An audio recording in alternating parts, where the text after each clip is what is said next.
मित्रों नमस्कार। लक्ष्य एकेडमी के यूट्यूब चैनल में आपका स्वागत है। जैसा कि आप जान रहे हैं कि सबसे महत्वपूर्ण चैप्टर पे आज हम चर्चा करेंगे और वो है भारत की जनगणना। ठीक है, जनगणना 2011। इससे ढेर सारे क्वेश्चन बनते हैं, पीसीएस में महत्वपूर्ण है ये। ठीक है, और पिछली बार का पेपर पीसीएस का था जो जिससे क्वेश्चन नहीं बने थे, लेकिन ध्यान रखिएगा आरओ बीओ और पीसीएस में लगातार क्वेश्चन इससे बन रहे हैं और आगे भी बनेंगे, तो इसलिए आपको छोड़ना नहीं है, बहुत अच्छे से पढ़ना है। और हमारी प्रैक्टिस वही रहेगी, हमारा तरीका वही रहेगा कि हम आपको पढ़ाएं और समझाने के दौरान ही पूरे के पूरे आंकड़े याद हो जाएं। इसलिए हमने मैप भी बनाया हुआ है। अभी इसी मैप के अकॉर्डिंग ही आपको हम पूरे के पूरे जो है जितनी भी जनगणना है, किस राज्य का कौन सा स्थान है, कैसे है, क्योंकि याद करने में रटने में काम नहीं चलता है। रटने के लिए तो ढेर सारी बुकें हैं, हर जगह पर आपको मटेरियल उपलब्ध है, आप जहां से चाहे वहां से पढ़ सकते हैं और वो याद भी कर सकते हैं। लेकिन हम चाहेंगे कि अगर आपने हमारा वीडियो देखा तो एक बार में कंसेप्चुअल पूरा मैप बेस ही आपका दिमाग में फीड हो जाए। ठीक है, और आप जाएं अपने एग्जाम से बहुत अच्छे नंबर पाएं। ठीक है, तो चलिए, लेकिन अगर अच्छा वीडियो लगे तो लाइक, सब्सक्राइब और शेयर, कमेंट भी कर दिया करें। कमेंट आप लोग नहीं करते हैं, इसलिए हमारा भी मनोबल डाउन हो जाता है। सही बता रहे हैं, आप लोग कमेंट कर दिया करें। ठीक है, तो चलिए आज हम लोग इस भारत की जनगणना 2011 की बात करेंगे। और जो 2011 की जनगणना है, ये स्वतंत्र भारत की कौन सी है? 7वीं जनगणना है। ठीक है, स्वतंत्र भारत की 7वीं जनगणना है और कुल जनगणना में इसका स्थान 15वां है। ठीक है, तो आज हम इसी 15वीं जनगणना या स्वतंत्र भारत की 7वीं जनगणना की बात करेंगे और देखेंगे कि भारत का स्थान विश्व में क्या है और भारत के राज्यों का भारत में क्या है। ठीक है, यहां से ढेर सारे क्वेश्चन बनते हैं और इनको एक एक करके आपको समझ लेना है। तो स्वतंत्र भारत की 7वीं जनगणना है और कुल जनगणना का ये 15वां चैप्टर है, 15वां पार्ट है, 15वीं बार जनगणना हो रही है। ठीक है, अगर हम लोग इससे इतिहास में जाएंगे, देखिए पहली बार 2011 की जनगणना का जो लोगो था, टैग लाइन थी, वो ये थी, हमारी जनगणना हमारा भविष्य।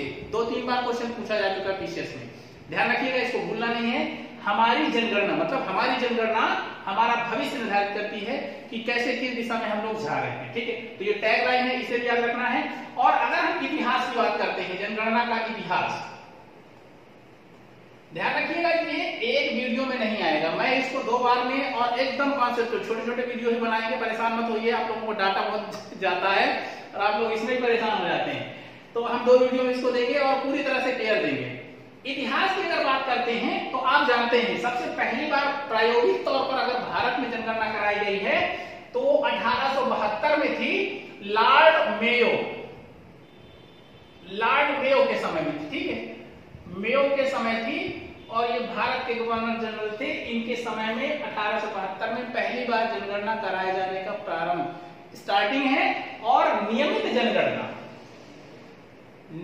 जनगणना 1881 से प्रारंभ हुई है और ये प्रारंभ हुई है लॉर्ड रिपन के समय में। ठीक है, लॉर्ड रिपन, तो ये दोनों नाम याद रखिएगा और दोनों सन याद रखिएगा। 1872 और जस्ट 9 साल बाद 10वीं जनगणना प्रारंभ हो गई थी और यहीं से लगातार प्रत्येक 10 वर्ष में हमारे भारत की जनगणना होती है। ठीक है, और अगर जनगणना की बात करते हैं तो स्वतंत्र भारत की आप जानते हैं, स्वतंत्र भारत के अगर 91 जोड़े तो 51 आ रहा है। 1951 स्वतंत्र भारत की प्रथम जनगणना, ठीक है, हुई है 1951 में।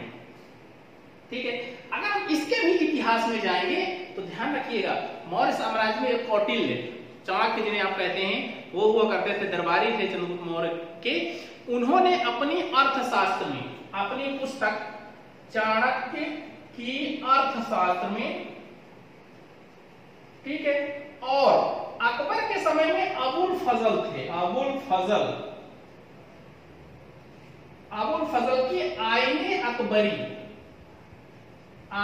अकबरी में जनगणना की महत्व, जनसंख्या का महत्व और जनगणना का उल्लेख मिलता है। ठीक है, कहां? कौटिल्य की अर्थशास्त्र, अगर हम मौर्य काल में जाएंगे, ठीक है, प्राचीन इतिहास में, और मध्यकाल में आएंगे तो अबुल फजल की आईने अकबरी में जनगणना का उल्लेख मिलता है कि जनगणना कराई जानी चाहिए और जनगणना का क्या महत्व होता है। ठीक है, अगर हम लोग विश्व स्तर पे जाएंगे, अगर हम विश्व की बात करते हैं तो विश्व में पहला जो उदाहरण है जनगणना का वो स्वीडन का है। स्वीडन, ध्यान रखिएगा, ये नॉर्डिक कंट्री है। नॉर्डिक मतलब नॉर्वे, स्वीडन, फिनलैंड, ये तीनों ऊपर टॉप में यूरोप की कंट्री हैं। और सबसे पहली बार स्वीडन में ही जनगणना कराए जाने का हमारे पास साक्ष्य मिलता है, और वो भी 1749 में। ठीक है, इसकी गणना हुई है 1749 में प्रारंभ हुई है स्वीडन की। उसके बाद में फिर अमेरिका ने प्रारंभ किया। ठीक है, 1790 में प्रारंभ किया अमेरिका ने। उसके बाद में ब्रिटेन ने भी स्टार्ट किया 1801 में। ठीक है, तो ये अगर इतिहास से अगर क्वेश्चन पूछा जाता है, विश्व स्तर पर क्वेश्चन पूछा जाता है, तो ये भी डाटा आपको याद रखना है। तो इस तरह से हमारे यहाँ भी एडॉप्ट कर ली गई जनगणना। और हमने तो ब्रिटेन के ही, हमारे यहाँ जो अंग्रेज थे ब्रिटेन से ही आए थे, 1801 में उनके यहाँ शुरू हुई थी। 1872 में पहली बार उन्होंने प्रायोगिक तौर पर भारत में भी स्टार्ट किया। ठीक है, वर्तमान में जो जनगणना हो रही है, अगर भारत की जो जनगणनाएं हैं जो वर्तमान में कराई जा रही हैं, ये संघ सूची का विषय है। ठीक है, संघ सूची, राज्य सूची, समवर्ती सूची में जो जनगणना है वो संघ सूची का विषय है। और संघ सूची का ये जो विषय है ये उल्लेख है 246 में। ठीक है, आर्टिकल 246 में इसका उल्लेख किया गया है। और तब से ये लगातार जनगणना चल रही है, व्यवस्थित चल रही है। और इसमें एक जो है, और अगर हम कहें जनसंख्या नीति की बात, तो जनसंख्या नीति भी जो डिसाइड की गई है, जिसके तहत जनगणना हो रही है, वो पहली जनगणना जो जनसंख्या नीति है वो 1976 में डिसाइड की गई है। 1976 की जनगणना नीति बनाई गई, मतलब ये प्रथम है। प्रथम जनगणना नीति 1976 के तहत जनगणनाएं कराई जा रही हैं। और 2011 की जो जनगणना हुई है उसमें थोड़ा सा परिवर्तन किया गया है। इसमें आ गया है 2000 की जनगणना की जनसंख्या नीति। ठीक है, इसके तहत लगातार अब आगे भी जनगणनाएं होंगी। ये तो रहा इतिहास। ठीक है, चलिए अब हम लोग करते हैं बात सीधे सीधे 2011 की जनगणना की। ठीक है, इतना आपने याद कर लिया होगा। ठीक, चलिए रिवीजन आएगा तो अभी इसको भी हम रिवीजन कराएंगे आपको, और एक एक चीजें याद होती रहती है। अगर हम लोग बात करते हैं भारत की जनगणना की, और वो भी 2011 की, तो हम अगर कुल जनगणना की बात करते हैं तो कुल जनगणना 121.06 क्या है, करोड़ होगा कि अरब होगा, करोड़। ठीक है, 121 करोड़ मान लो। ठीक है, ठीक, ये इतनी जनगणना है हमारी, मतलब जनसंख्या है हमारी भारत की 121.06 करोड़ 2011 की जनगणना के अनुसार, ध्यान रखिएगा। ठीक है, और यह जो रिपोर्ट आई है वो 2013 में आई है। ठीक, तो अब इसकी पहले तुलना करते हैं कि विश्व में इसका क्या स्थान है। अगर भारत की, पूरे भारत की जनसंख्या 121 करोड़ लगभग है, तो 121 करोड़ का विश्व में क्या स्थान। तो सबसे पहले हम लोग इसकी बात कर लेते हैं। तो अगर हम बात करते हैं विश्व की जनसंख्या का, तो यह 17.5% है। ठीक है, विश्व की जनसंख्या का, ठीक है, 17.5% है। और अगर हम स्थान की बात करते हैं तो भारत की जनसंख्या विश्व में दूसरा स्थान रखती है। दूसरा स्थान, पहला किसका है, पहला आप जानते हैं, पहला चीन है। इनका क्रम देख लीजिए, चीन है, फिर भारत है। ठीक है, फिर कौन सा होगा, चीन है, भारत है, फिर अमेरिका है। ठीक है, अमेरिका के बाद में फिर इंडोनेशिया है।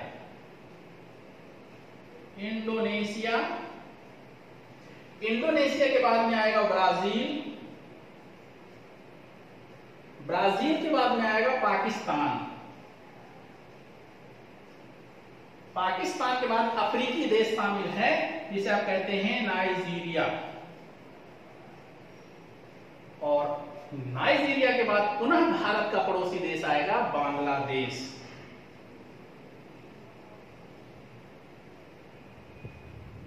ठीक है, तो ये विश्व स्तर पर अगर हम देखें तो ये जनगणना का क्रम है। सबसे पहले चीन है, फिर भारत है, फिर अमेरिका है, फिर इंडोनेशिया है। ठीक है, इंडोनेशिया। अब ध्यान रखिएगा यहाँ एक चीज और इंटरेस्टिंग है, अगर हम लोग इंडोनेशिया के साथ में अगर हमने उत्तर प्रदेश को एक देश मान लिया होता, उत्तर प्रदेश की जनसंख्या ब्राजील से ज्यादा है, ध्यान रखिएगा। ठीक है ना, अगर हमने उत्तर प्रदेश को एक देश मान लिया होता तो उत्तर प्रदेश का 5वां स्थान होता, चीन, भारत, अमेरिका, इंडोनेशिया, यहां पर उत्तर प्रदेश होता।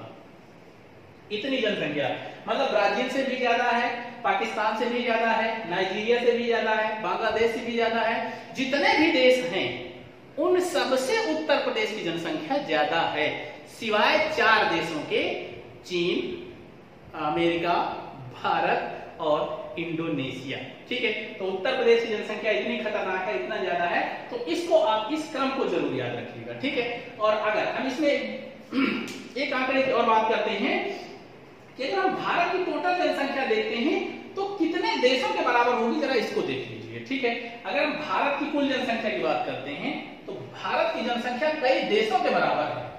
ठीक है, बड़ा अचंभित करने वाला ये क्वेश्चन है और इसको जरा देख लीजिए। देखिए, भारत बराबर कौन कौन से देश है ये देख लीजिए। पहली बात तो आएगा अमेरिका, फिर आएगा इंडोनेशिया, फिर ब्राजील। ठीक है, इनको प्लस करिए। ब्राजील के बाद आएगा पाकिस्तान, फिर आएगा बांग्लादेश, फिर आएगा जापान। इन अगर सभी की जनसंख्या हम मिला देते हैं तो भारत की जनसंख्या प्राप्त हो जाती है। मतलब आप समझिए भारत कितना महान देश है और भारत में जनसंख्या कितनी है, तो इसी से आंकड़ा लगा सकते हैं। अमेरिका मिलेगा, इंडोनेशिया मिलेगा, ब्राजील मिलेगा, पाकिस्तान, बांग्लादेश, जापान, ये सभी देश मिल जाएंगे तब भारत की जनसंख्या पूरी होगी। ठीक है, तो इस पॉइंट को भी देखे रहिएगा। अभी हम जनरल ही डिस्कस कर रहे हैं और ये पॉइंट पूछे जाते हैं, इसलिए मैं इनको पहले डिस्कस कर रहा हूं। उसके बाद हम लोग राज्यों की क्रम से चर्चा करेंगे, क्रमशः कौन कौन से राज्यों में घनत्व जनसंख्या और जो है उसका स्थान है। ठीक है, चलिए इसी की बात करते हैं। इसी में एक और पॉइंट कि 2011 की जनगणना के अनुसार जिस हिसाब से भारत की जनसंख्या बढ़ रही है उसके आंकड़ों के अनुसार हमने ये माना है कि 2045 तक भारत विश्व में पहले नंबर पर होगा, विश्व में प्रथम स्थान पर आ जाएगा। लेकिन इसमें आंकड़ा एक चेंज हो गया है। 2017 में विश्व की जनगणना जब कराई गई, विश्व की एक अनुमानित जनगणना हुई, उसमें 2017 के आंकड़े हैं वो, तो उसके तहत अगर हम देखें तो वर्ल्ड पॉपुलेशन प्रोस्पेक्टिव रजिस्टर के कारण हम इसको एक अलग टाइम डिसाइड करते हैं। उन्होंने कहा कि 2011 में तो जिस हिसाब से जनसंख्या बढ़ रही थी वो तो कम थी, उसके अनुसार अगर हम आंकड़े लगाएंगे तो 2045 में सबसे पहले नंबर पर आएगी, और 2017 में जिस तरह से जनसंख्या बढ़ रही है अगर उसके अनुसार हम देखेंगे तो यह जनसंख्या 2030 में ही प्रथम स्थान पर भारत आ जाएगा। ठीक है, तो ये नया आंकड़ा है, इसको जरा ध्यान रखिएगा। 2017 वर्ल्ड पीपीआर के अनुसार 2030 में ही प्रथम स्थान भारत धारण कर लेगा। ठीक है, तो इस तरह से इसे आप याद रखेंगे। 2 पॉइंट और इसके महत्वपूर्ण है, उसमें एक पॉइंट तो ये है कि भारत का एक वर्ष है, एक दशक है जिसे हम महान विभाजक के रूप में जानते हैं। ठीक है, अगर हम कहें 1911 से 1921 का जो दशक है ये महान विभाजक के रूप में जाना जाता है। कई बार क्वेश्चन पूछा गया कि महान विभाजक वर्ष कौन, तो महान विभाजक वर्ष है 1921।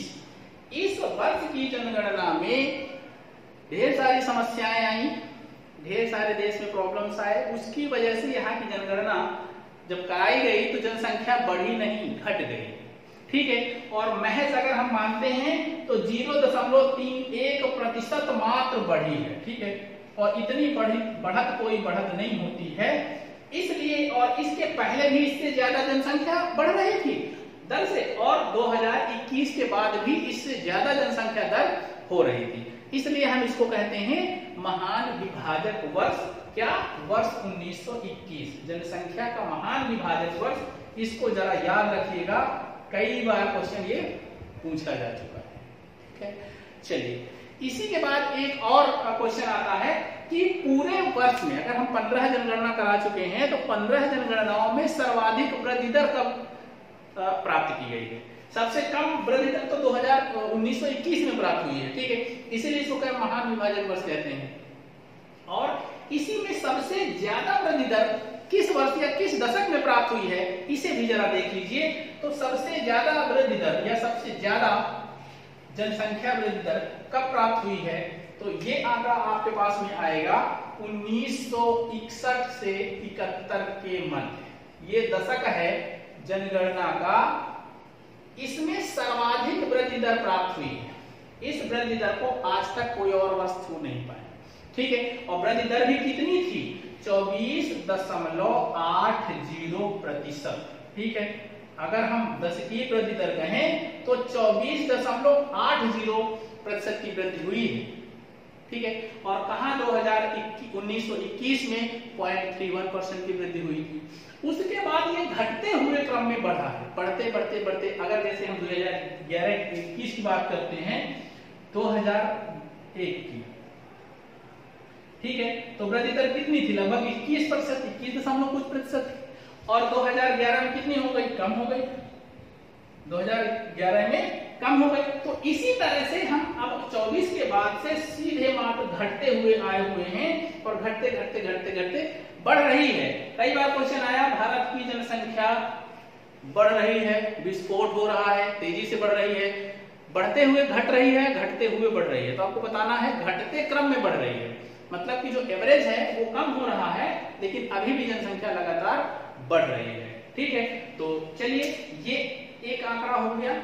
अगर हम इसके आगे बात करते हैं तो इसके आगे की जो बात है वो हम लोग बात करते हैं। देखिए, एक जो है जनगणना आयुक्त थे, जनगणना आयुक्त। 2011 की जनगणना में जनगणना आयुक्त कौन थे?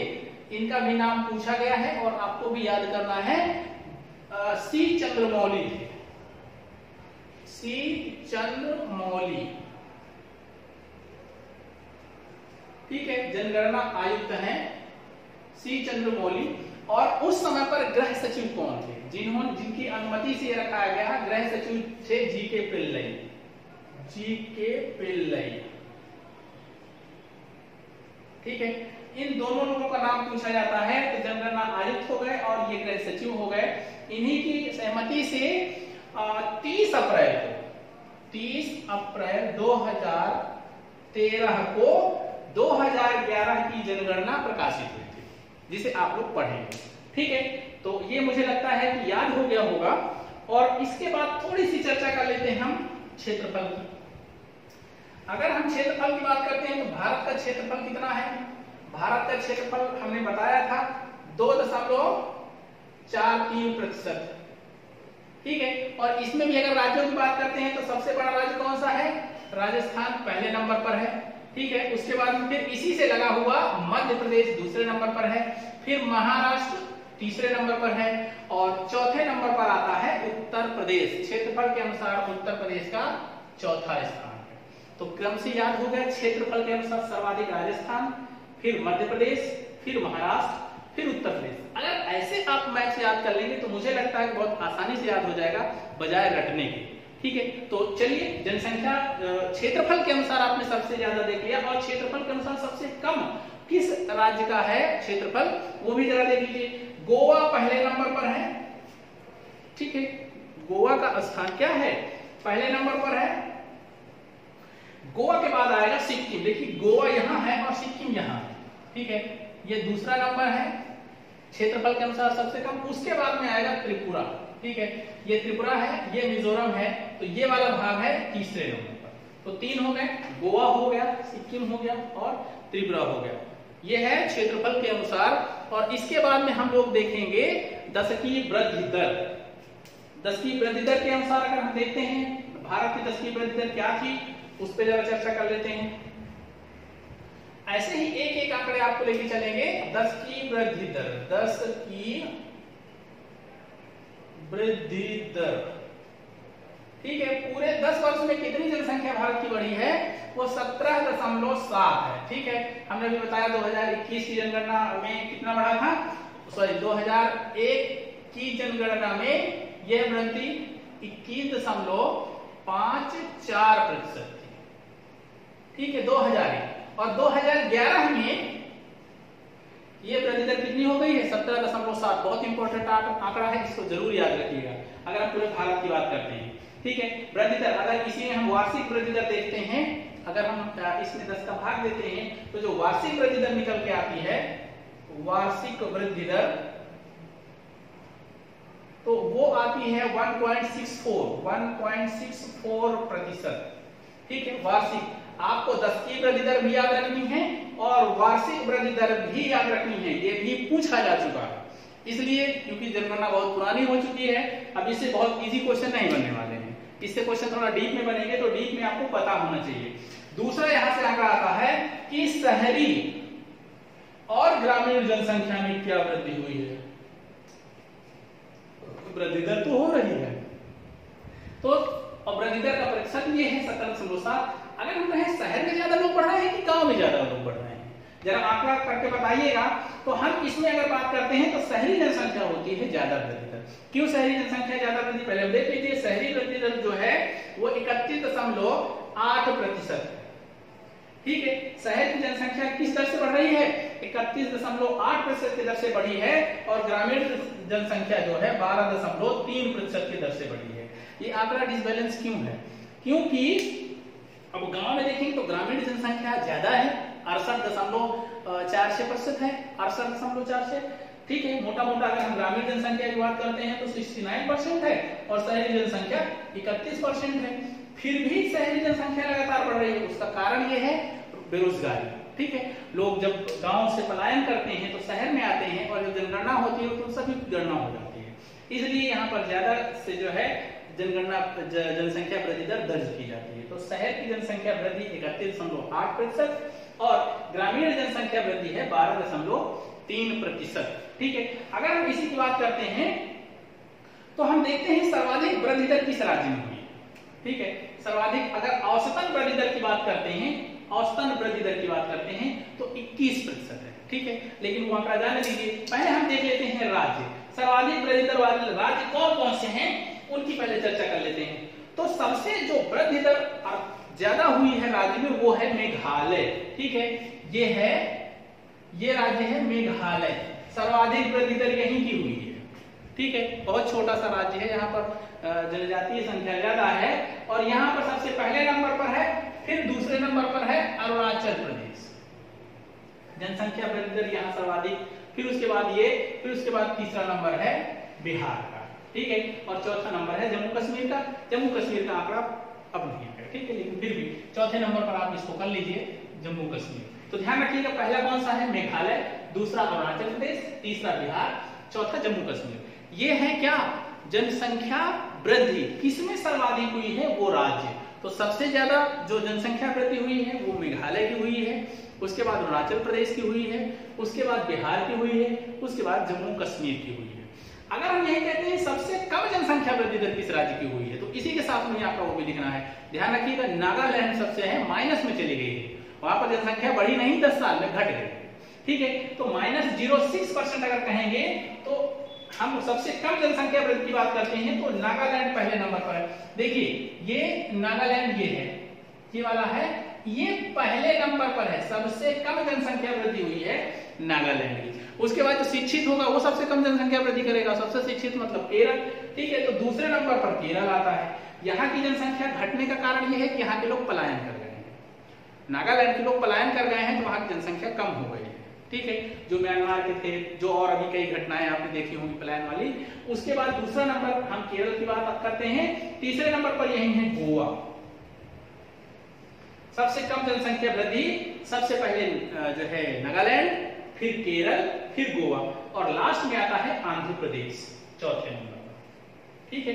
ये 4 राज्य हैं जहां पर घटते हुए क्रम में जनसंख्या आई है, मतलब यहां पर घटी है जनसंख्या, ठीक है। मुझे लगता है इतना ही आंकड़ा इस वीडियो में रखते हैं, अगले वीडियो में हम पूरा कवर करेंगे और ऐसे ही मैप बेस ही करेंगे तो 3-4 आंकड़े तो आपको याद ही हो गए होंगे। क्षेत्रफल के अनुसार राजस्थान पहले, फिर मध्य प्रदेश, फिर महाराष्ट्र, फिर उत्तर प्रदेश, ठीक है। सबसे कम क्षेत्रफल वाला गोवा, सिक्किम और त्रिपुरा। उसके बाद अगर हम बात करते हैं कि सबसे दशकीय वृद्धि दर सर्वाधिक है मेघालय, अरुणाचल प्रदेश, बिहार और जम्मू कश्मीर, ठीक है, याद हो गया। मेघालय, अरुणाचल प्रदेश, बिहार और जम्मू कश्मीर। और सबसे कम जनसंख्या, सबसे कम दशकीय वृद्धि दर सबसे पहले नागालैंड, उसके बाद केरल, फिर गोवा, फिर आंध्र प्रदेश, ठीक है। चलिए, अगर अच्छा लगा हो तो लाइक, सब्सक्राइब, शेयर और कमेंट जरूर करिएगा। अगले वीडियो में इसको पूरा करेंगे, ठीक है। तब तक के लिए नमस्कार।